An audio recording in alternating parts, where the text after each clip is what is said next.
amazing sightings. And so Donsol is fine. Other locations, however, like Leyte, I'm starting to worry about. And so now I think it's really important to invest some time and effort in studying why they're showing up in Leyte and why they're still showing up in Donsol, because who knows, maybe if the food doesn't show up in Donsol, we won't have as many sightings in Donsol next year.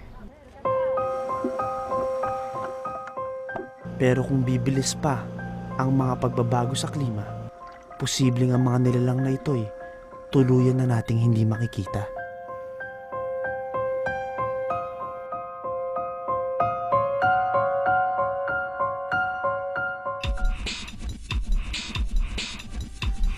Noong March 22, 2008, sa ganap na alas 8 hanggang alas 9 ng gabi, nakiisa ang Pilipinas sa buong mundo sa Earth Hour. Sa pamamagitan ng sabay-sabay na pagpatay ng ilaw, nagkaroon ng 56 megawatt drop sa konsumo ng kuryente, na sapat na upang mapatigil ang isang coal-fired power plant ng isang oras.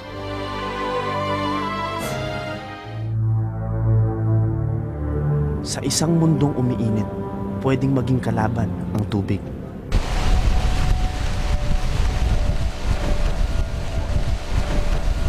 Isa kasi sa mga pinakamarahas na epekto ng climate change ang pagtaas ng tubig dagat. At ang mga lugar tulad ng Maynila, Cavite, Bulacan at Pampanga ay maapektuhan. Maaari silang malubog sa baha sa isang metrong pagtaas ng tubig dagat.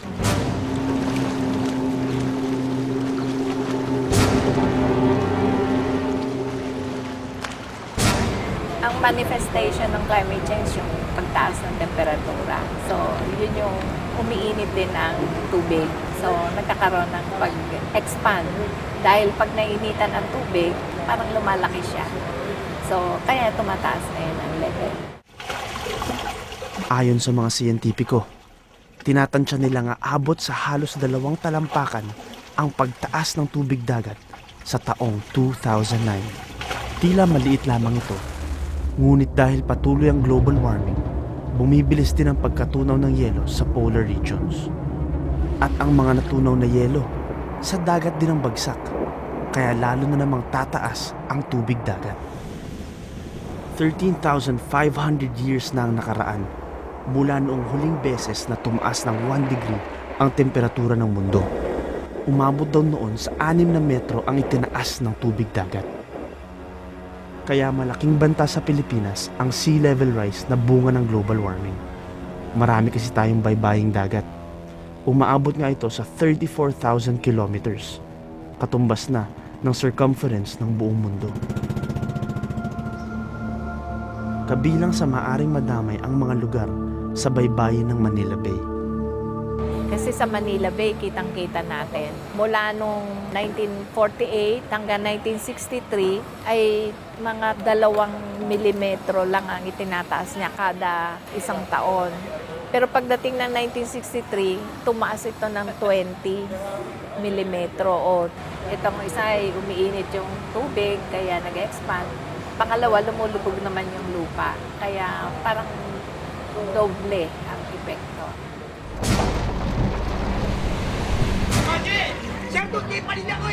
Ang resulta nito ay ang pagbaha. Nitong mga nakaraang taon, kapansin-pansin ang dumadalas at lumalawak na pagbaha sa mga lugar na malapit sa Manila Bay.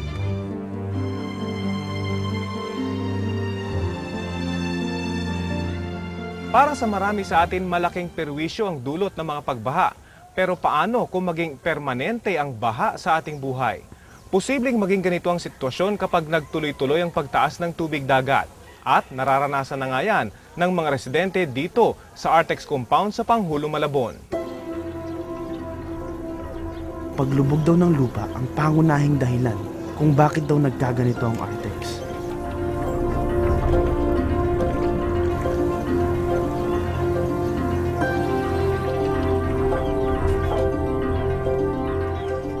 Pero di may tatangging na kapag papalala ng baha ang pagbuhos ng ulan at patuloy na pagtaas ng tubig dagat. Ang unang manifestation kung bakit alam natin na yun ay dahil sa pagtaas ng tubig dagat, wala namang ulan. Meron silang baha. So, ibig sabihin, ang tubig galing dyan. Malayo na ang nararating mula doon sa Pampang talaga. Dating textile factory ang Artex noong 1970s na may pabahay pa sa mga manggagawa nito. Dati pa talaga bumabaha na. May mga flash flood. Kaya lang palibasa may operation, ayaw ng kumpanya na siyempre maapektuhan yung operation. Meron silang mga gamit o kapamaraanan para i-pump out ang tubig. Kaya maintained siya. Nang magsara ang Artex noong 1989, nagtulong-tulong ang mga taga rito para maipagpatuloy ang pumping station. Pero sa paglaon, hindi na rin nila nakayanan ng gastusin. Itinigil na nila ang pambobomba ng tubig baha noong 2005. At mula noon, hindi na naging tuyo ang lugar. Ngayon tanggap na ng mga taga-Artex na bahagi na ng kanilang buhay ang baha. Kalsada ang bahaging ito ng Artex compound pero ngayon, mga bangka na lang ang dumadaan dito dahil ito na ang kanilang pangunahing sasakyan. Pagbabangka na rin ang naging kabuhayan ng maraming tao dito. Ang mga taga-Artex kahit sa simpleng pagbili sa sari-sari store, nagbabangka sila.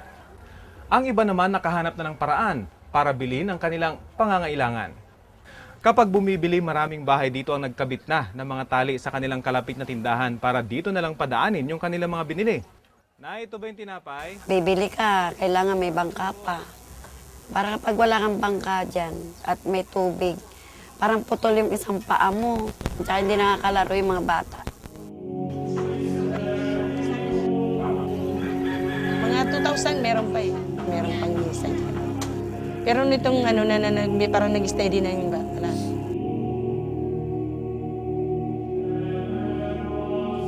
Sa katotohanan, bagsak na, di ba? Pero rinivive namin eh. Yung krusipyo yan, sa loob yan eh. Inilabas namin, nilagyan namin na parang altar para ma-revive lang na buhay pa rin ang simbahan ng Artex. Pinagtsatsagaan na lang namin kasi isa pa, wala kami pambayad sa bahay. Oo, kaya pinagtsatsagaan na lang namin. Kahit baha, basta may bangka lang, okay lang. Sanayan lang yun eh. Posible kayang ang baha sa Artex, dry run lang para sa isang hinaharap na lubog sa tubig?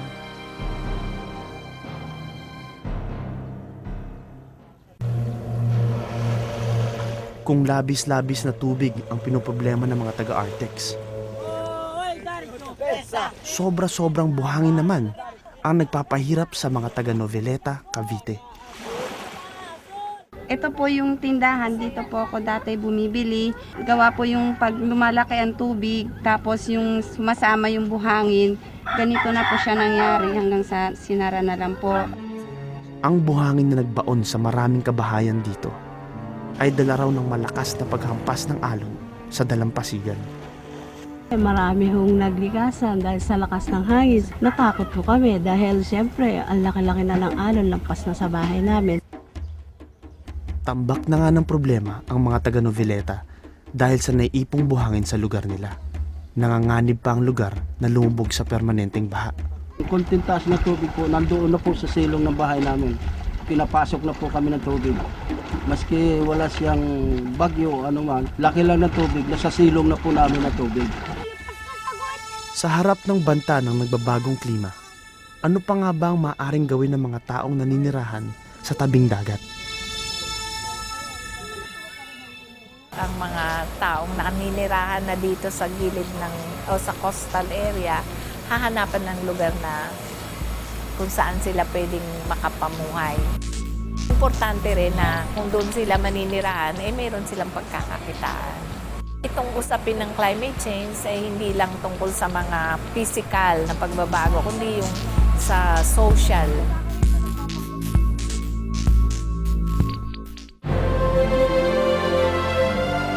Ganito karaming basura ang tinatapon ng bawat Pilipino sa isang taon. Mahigit sa 60 malalaking garbage bags. Kung ang bawat Pilipino ay magbabawas lang ng 6 sa mga ito, Maililigtas natin ang kagubatan na kasinlaki ng Maynila, Navotas at Caloocan.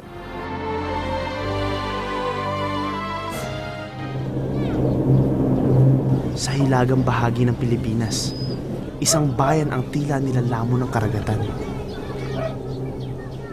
Ito ang Barangay Pilar, Bawang La Union. Dati, mahigit 30 ektarya ang sakop nito. Pero dahil unti-unting kinain ng dagat ang lupa, mula sa mahigit 30 ektarya, ngayon, 3 ektarya na lang ang barangay. Bukod sa pagbaha, ang sea level rise ay nagdudulot din ng coastal erosion.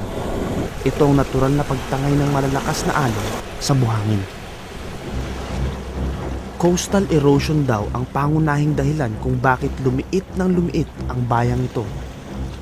Pero may iba pang nakadagdag sa problema. Dati rin kasi itong minahan ng buhangin. From here, galing sa kalupaan, mayroong gumagawa ng pag-aalis ng materials. Ang tubig naman ay nag-aalis din.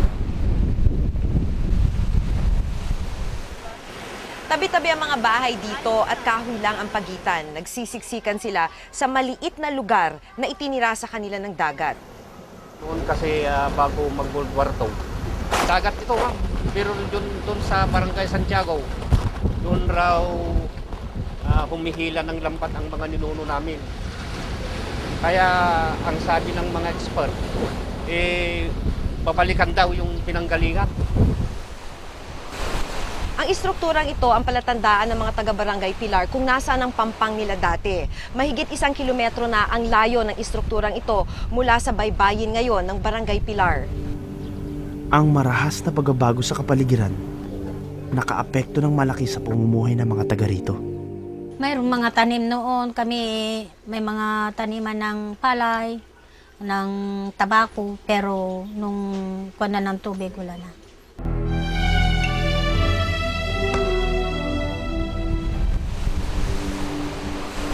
Kung patuloy ang pagtaas ng tubig dagat, lalo pang lalala ang problema ng coastal erosion. Sa kaso ng bawang, ang katiting nilang bayan maaaring maglaho na ng tuluyan. Ang tingin natin ang climate change, kahit maliit lang siya, creeping, pero nadadagdagan niya kung ano yung mga existing na problema. At maaaring maging problema rin ito ng mahigit sa 40 milyong Pilipino na naninirahan sa tabing dagat. Ano yung kinatatakutan mong mangyari habang nandito kayo? Yung tubig lang po, ma'am. Yun ang kinakatakutan po kasi malakas yung alon dito, ma'am. Parang, mas mataas pa dito sa bahay, ma'am, pag inaano yung alon dito. Bakit kinailangan talagang lumikas? Dangerous na. May kalamidad. May parati kaming natatakot lalo ng mga bata, mga matanda. Kung apektado ng climate change ang lupa at dagat, makakaligtas ba naman ang mga pananim? Dito sa Laguna, nag-aalala ang agriculturist na si Dr. Roberto Coronel. Dapat kasi namumulaklak na ang mga puno ng lansones sa farm niya ngayong mga panahong ito. Pero mukhang maantala ang pamumunga ng mga puno. Umaasa lang kami sa ulan. But itong erratic El Nino, La Nina phenomenon, hindi namin alam kung kailan darating yung susunod. Makita nyo, mga dry na yung soil namin. Kung hindi bumalik ang ulan o madelay ang pagbalik ng ulan, hindi hahaba yung bulaklak ng aming lanson.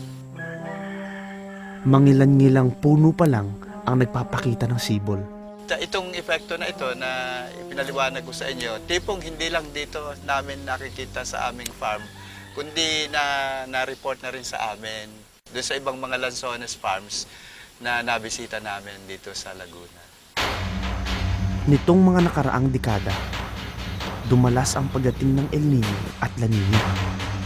Malaki ang epekto nito sa mga pananim.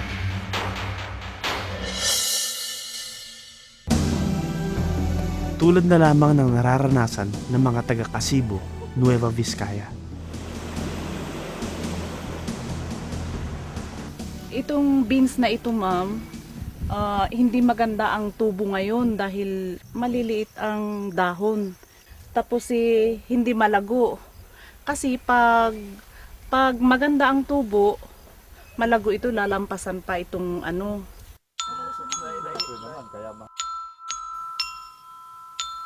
Dahil sa palaging ulan, ang mga kamatis ay ito mga ganitong klaseng bunga. Nadideform, nararast, eventually hulog yan. Wala na sila maasahan. Pati ang paglago ng mga palay, naantala. Alam niyo itong mga palay na ito nung nakaraang 2 buwan. Tuloy-tuloy po ang buhos ng ulan kaya medyo nasobrahan. Halos yelo ito. Generally yelo ito. Pero ngayon nung medyo uminit ng konti, yung iba nakarecover. Tingnan nyo, nagiging green na. Bukod sa epekto ng kabuhayan, ang higit na pinangangambahan ay ang posibilidad na magkaroon ng kakulangan sa pagkain dahil sa hindi masaganang pananim. May pagsusuri na nagsasabi na for every 1 degree increase in global average temperature, magkakaroon ngayon ng 10% drop in rice production. Ang problema sa kakulangan ng pagkain, lalong mararamdaman ng mga pinakamahirap sa atin. Kasi itong mga pangyayari na ito, pag nagkatotoo, tapos tuloy-tuloy yung pagbabago ng klima, hindi natin nasolusyonan, hindi natin nahinto, masama yung epekto, not only to the economy in general, pero dun sa poverty incidence for each and every Filipino.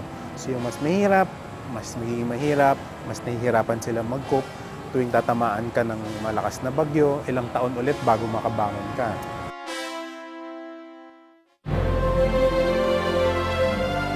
Kapag walang gumagamit o hindi naman